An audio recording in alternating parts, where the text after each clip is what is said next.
নমস্কার, প্রতিদিনের মতন আজকে আরেকটি ভিডিও শেয়ার করব। আজকে সকালবেলা ঘুম থেকে উঠেই দেখি বাইরের ওয়েদারটা একটু রৌদ্র ছিল, আবার একটু ঠান্ডা। এর আগের দিন তো অনেক বৃষ্টি হয়েছিল, ওই জন্য দেখেন বাইরের আবহাওয়াটা কীরকম।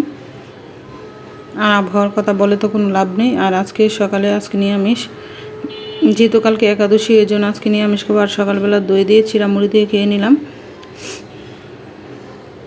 আর আজকে লাউ দিয়ে মুগ ডাল দিয়ে রান্না করব। আবার আজকে শুক্রবার, অনেক কাজ, কারণ যেহেতু পূজা সামনে, পূজার কাজ কিছুই করা হয়নি। আজকে পূজার কাজ টাজ করতেছি, এই জন্য রান্না কাজ করে অনেক লেট হয়ে গেল। রান্না করতে আসতে প্রায় অনেক লেটে আসলাম রান্না করতে, কারণ আমাদের বাসায় তো পূজা সামনে আর বেশি দিন নাই।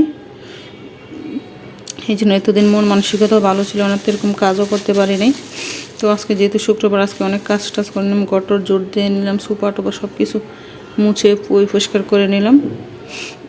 আলমারি টালমারি এগুলোতে একটু গুছিয়ে নিলাম। আর ওইদিকে বেশি বললাম না, বেশি রান্না করবো না, বেগুন ভাজি করে নিলাম। যেহেতু কাজের মধ্যে আমি আলুগুলো সিদ্ধ করে নিয়েছি, একটা একটা করে নিয়েছি আর কি। আর যেহেতু আপনার ভাইও পাশায় ছিল, ওই জন্য আপনার ভাই আমাকে অনেক হেল্প করেছে। আর বেগুন ভাজি করে নিলাম, আর লাউ দিয়ে মুগ ডাল দিয়ে রান্না করবো, এই আর কি। বেশি কিছু রান্না করবো না। কালকের ডাল ছিল, তারা খাবে, আমি তো আর খাবো না, ওই জন্য আর ডাল রান্না করলাম না। আর লাউ দিয়ে মুগ ডাল দিয়ে অনেকেই সবাই আমাদের বাসায় পছন্দ করে, ওই জন্য আজকে আদা জিরা বেটে নিলাম।